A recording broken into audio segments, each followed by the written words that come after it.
You're listening to the Love Your Neighbor podcast.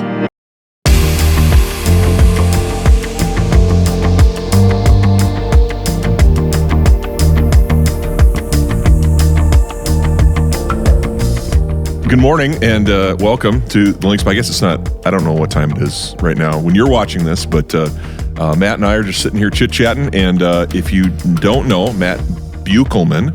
Nailed it. Said that right? Good. Nailed awesome. Matt Beukelman is joining us today on the Links podcast, and you can find him when he's not at home with his wife and 3 kids. You can find him at Rapid Fitness. Nailed it. Or somewhere in between. So, Matt, welcome to the Love Your Neighbor podcast. Thanks for having me. Yeah, it's good to have you. We're just kind of, really the purpose of the podcast, if you're joining for the first time or this is the first time you've been on here, Matt, is really just to get to know your neighbors. So the topic today is Matt Beukelman and kind of who you are. Tell us, we were talking a little bit about growing up in Mitchell, but fill that story out a little bit. Where are you from? How did you get to Brandon? How did you get to Del Rapids? Yeah, so I grew up in Mitchell, South Dakota. Went to Mitchell Christian, that's the private school out there. And after that, went to SDSU. Really thought that I tested very high in like math and finance type subjects. Mm-hmm. So all my testing said, hey, lock yourself in a room and be an accountant. And while I have a knack for it, after 3 semesters of school at SDSU, I knew I didn't love it. I knew I didn't love it. I'd hear about people talk about how they hated their day jobs. And I was like, that makes no sense to me. You're going to spend half your life there. Yeah. And so I knew I just wanted to do something that I really enjoyed and loved. And I'd gotten into lifting definitely at college. Okay. And I loved what I saw in myself. And so I had determined at that point it was either going to be music or fitness. And so I became a statistic. I dropped out of school and I went into, they have like a trade school for personal training up in the cities. Okay. And so I left SDSU to go and do that, which at that point in time, like trade schools are way more widely accepted today than they were, even 10 years ago, but a trade school for personal training, it's more of a hobby is what I was generally told. So that's why I left, and I did. After I had graduated from that, I took a job down in Sioux Falls here at a Snap Fitness, right down the road here, and I was there for 3.5 years. After working for about 3 months, the owner and I had gotten pretty close, and I told him, I don't think it's just personal training I'm interested in. I'm interested in buying you out. Like, I want to be an owner at some point. Oh, okay. And so he started to kind of prime me for buying him out, and a year or 2, 3 passed, and I was like, all right, let's do this thing. Let's go. I want to see evaluation. Mm-hmm. And when that time came, we just weren't on the same page. We were just too far apart.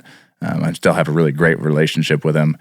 It just wasn't the right fit. And and I also learned during that time, as I started to investigate, it was a franchise, so you'd be a franchisee. Okay. Right. And I liked the idea of not having to listen to somebody else. So, as a franchise, if they want you to paint, that was a big thing. Snap Fitness is what it was. And if they wanted you to paint the walls a certain color, you had to paint them. And at that time, they were rebranding, and they had everybody change their colors, and or the color was the same, but the paint was supposed to change. The equipment was supposed to cycle out. And as a franchisee, it's like, wow, that's a $50,000 expense I have to do just because you want it to be different across the board. And I also, wanted to kind of create my own brand, but I also learned I didn't want to necessarily be in the thick of Sioux Falls at that point. I wanted to find a need and fill it. That was something I heard somebody say back then, and I was like, you know what? Let's find a facility that needs some TLC and go and fix it up. And that's where I had cold called different gym owners, and I think I Facebook messaged Todd Tryon, and he got back to me, and he was looking at getting rid of clubs in Brandon, Del Rapids, and Harrisburg. Sure. And Brandon wasn't in my budget. They were just asking too much for it.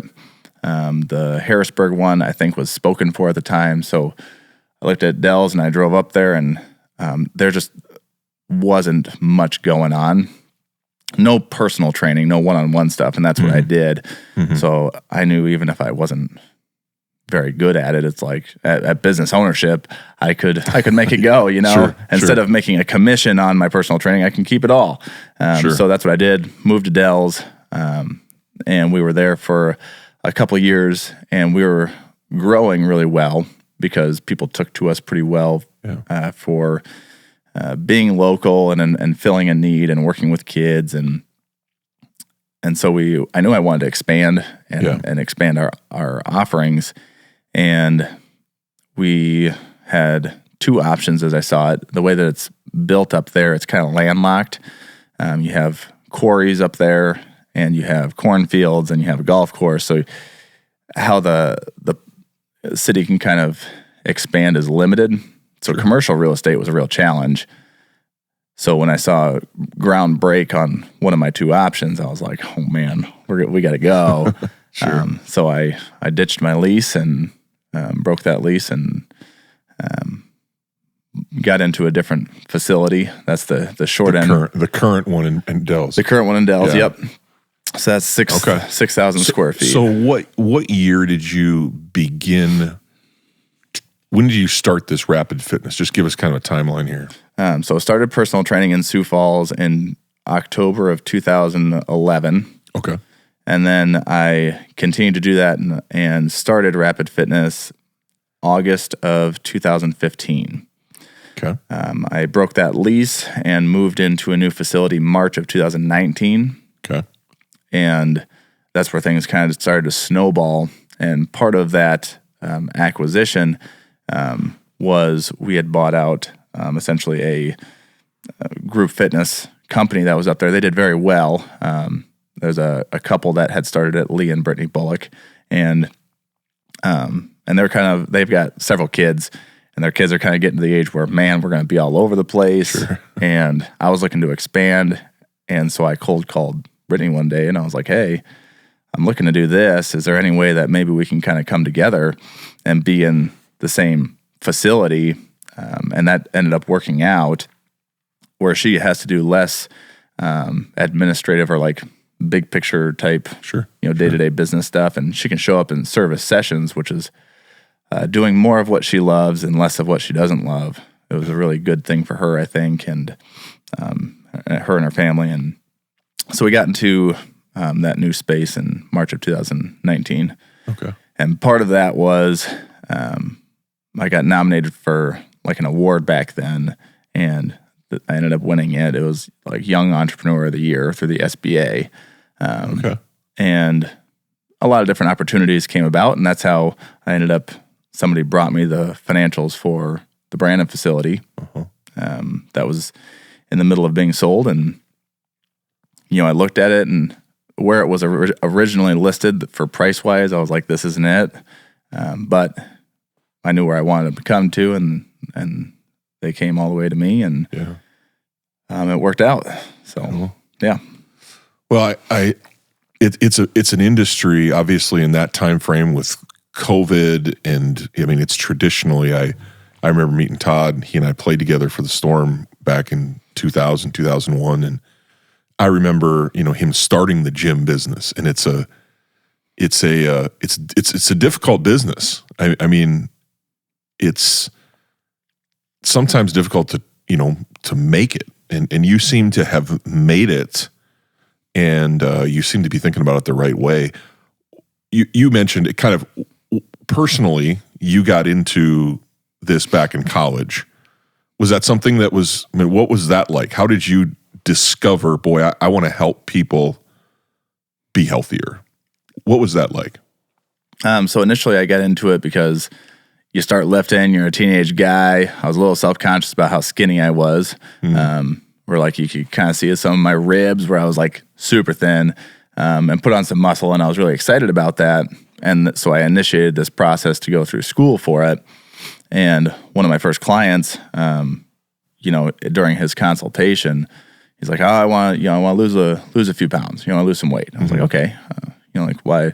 What would that enable you to do?" It's like, "Well, I'd be able to move a bit better, get up and down." And I was like, "Okay, is there something that why do we want that? And he just like looked at me and he's like, dude, I just found my wife's pregnant. Like, I can't get on the floor to play with my kid. And I was like, oh. And so that next year, he ended up losing I think it was like 75 plus pounds. They reduced, and eventually they eliminated his medication for blood pressure and cholesterol. And I just remember we got to that point and I just thought, this is it. Like, I can work with athletes. Like, I enjoy that. I enjoy more of the mentoring sides of that. But I remember like that quality of life that you're able to hand to somebody else, or like, walk beside them. They're the ones who did it, obviously. Right. It's their success, but you get to be a part of it. And that is just like, that's so exciting for me, because that's everyday people. Yeah. Guiding somebody on their journey, seeing them become successful is such a rewarding thing. And whether it's, fitness or finance or faith, whatever area that is, it's so awesome to help someone, realize and actualize what they want to be. What would you say on a lot of people that listen to this podcast? Obviously, some of them might even be working out right now. They might even be working out at Rapid. But what would you say to somebody that's kind of on the beginning of that journey, and they have a goal, simple goal, like want to get to play with their kids or maybe see their grandkids, or what would you say as a starting place for someone who's asking those questions? Small things add up. I think it's overlooked that anything that you do every day is a big part of your life. And so, initially people come in with these preconceived ideas as to like what enough is. And so often it's like, oh, I need to do 30 minutes of cardio. Like, where are you getting that number from? It's like, you ain't never touched a treadmill before. Why you got to go for 30? Like, go for 5 minutes, go for 10 minutes, like do something today. And if that became like your normal, it's like, that's going to really add up, because you didn't get to this place overnight. Like, you didn't get to this place that you didn't want to be overnight. Don't expect to get to that place you do want to be overnight. So you have to focus on the process-oriented things, the things that you do every day, because those are the things that really accumulate. And I think they're overlooked a lot of times, because you imagine if you read, 30 pages, a day in a book, well, you're going to burn your way through so many books and acquire so much knowledge. It's like, well, it was only 30 pages. Same thing goes with exercise. Right. It's like, well, I only was losing half a pound a week. Dude, that's 26 pounds in a year. Right. These things really do add up. So I think that's, everybody's starting place will be different. Sure. Because people love to compare themselves to the people who are like, in their mind, crushing it. The people who are crushing it, they're just showing up every day. Yeah, comparison. I wanted to ask you about roadblocks too, but in my experience, when you compare yourself to somebody else, that's a formula for stagnation and regression. When you're looking at somebody else rather than going, okay, what am I trying to do? It's a huge roadblock. What other roadblocks do you see in the fitness and wellness world? Misinformation and overcomplicating things. There's a whole camp now that, like you have like your plant-based diets, and then you have like your carnivore-based diets. Okay. And so your carnivore, you know what that is? Yeah, sure. You literally just eat meat. It sounds good to me.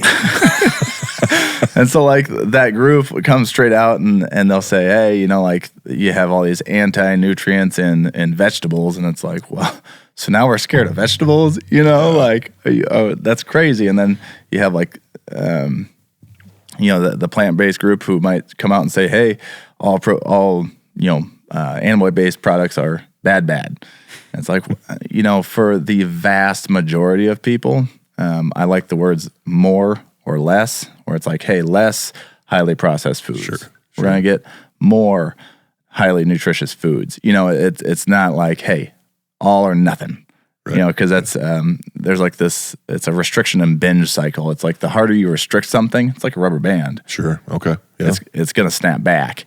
And a lot of people go through that same process where something that was eye-catching was something that was really drastic. And it's like, well, you can do that for a week or 2 weeks, but we have to look at what are you willing to do every day? Right. Those are the things that add up. It might not be as drastic, but man, if you could stick to it, that's where you win. That's where you win. Well, this is great stuff. I'm taking it. We're gonna definitely have you back. This is really helpful because it's an issue for a lot of folks and a lot of young people. That's one of the things that I appreciate about being a member at Rapid is, just the number of young people that are there and they're doing something. Yeah, that's so cool. And talk a little bit about now, Brandon. You started in Del Rapids, but now you've expanded into Brandon. Talk to us a little bit about somebody that's new to Brandon. What have you enjoyed about being a part of the Brandon community of small businesses and the people of Brandon? Talk a little bit about what you love about Brandon. There's definitely a learning curve there for me. When I got there, there's definitely things to learn about the people and what the people wanted, and that's really what the whole business model is centered around. Is like, I don't need to fill up the building and do everything copy and paste like a franchise. It's like, well, how about we leave some space where people can give requests and, decide what they want this facility to be, in a sense. Like, obviously there's your non-negotiables, but it's like, I would say that my wife and I went to Chamber of Commerce, not Chamber of Commerce. It was a Chamber of Commerce meeting. Chamber, as a lunch meeting.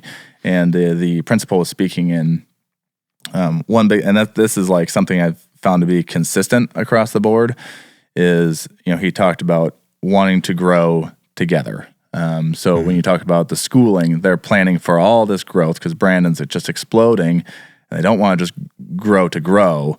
It's like, hey, we want to grow together. We don't want to split up in all these different schools. Like they're working really hard to grow in a way that is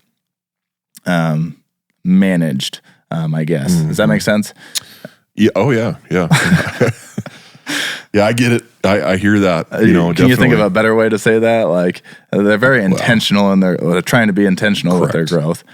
Yeah, it's almost, in some ways, there's a little bit of a dissimilar problem that they have in Del Rapids. Like, we have so much room to grow. Mm-hmm. We have to be careful. Brandon started, this year, Brandon's celebrating 50 years as a community.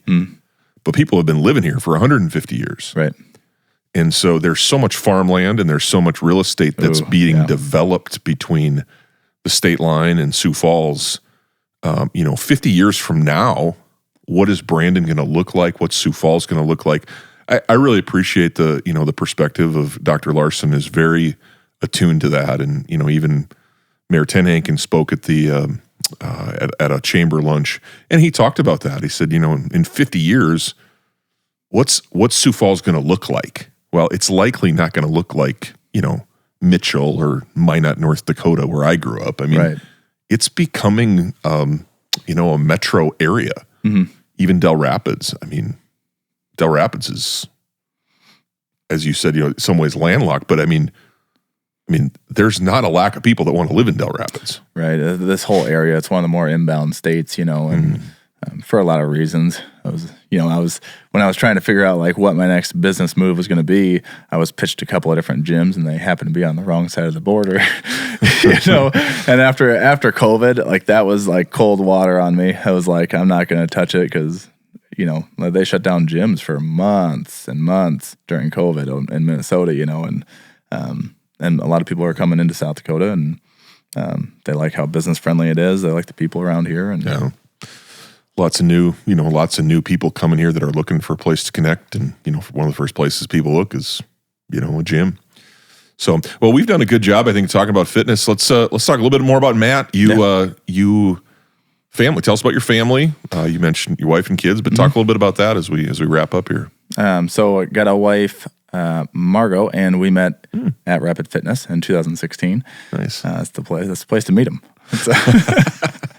One of my first trainers ended up dating and marrying his now wife at the gym too. But Margaret and I met in 2016. I got married in 2018, and we got 3 kids under the age of 4. So we were just. And recently, you had. I mean, we were taught the last time we had lunch. You were telling me that Margot was. Yeah, she was pretty uncomfortable. She did not have a great pregnancy. She was bedridden. So Adeline, Luella, and Bo, and Bo is 9 months now. Luella's 3.5, and Luella is 2.5. So we like to keep things moving, keep it interesting. I was going to say you've got you're on a pretty tight timeline there. Oh, why not? Why not? So I mean, that's us. She actually, she used to be a teacher. Okay. She got her master's as a reading specialist. Very, very gifted, talented communicator. But there were several things that she ended up like bringing home with her. And so happens it was during COVID when when teachers had to be in the classroom, but then they had to do all these online offerings too. And she was just really burnt out and not loving it. And I wouldn't be surprised if she returned to education in some capacity. Well, now I think she's entertaining this headspace that it's like, man, I could do really anything. I kind of get to choose that. Whereas some people are scared to leave their current profession because of, it was stable. So that's when we decided together to go in on Brandon, because it was like, hey, let's do this together, and we get to work together every single day now, and it's pretty wild. It's pretty great. Yeah, that's awesome. What a cool story. Well, Matt, I appreciate you taking the time, and thank you for joining us. This podcast is bought and paid for by Brandon Wellness, and our vision is to build and invest in the health and wellness of our community. And we're kind of starting year 2 of this process. You and I have talked about this.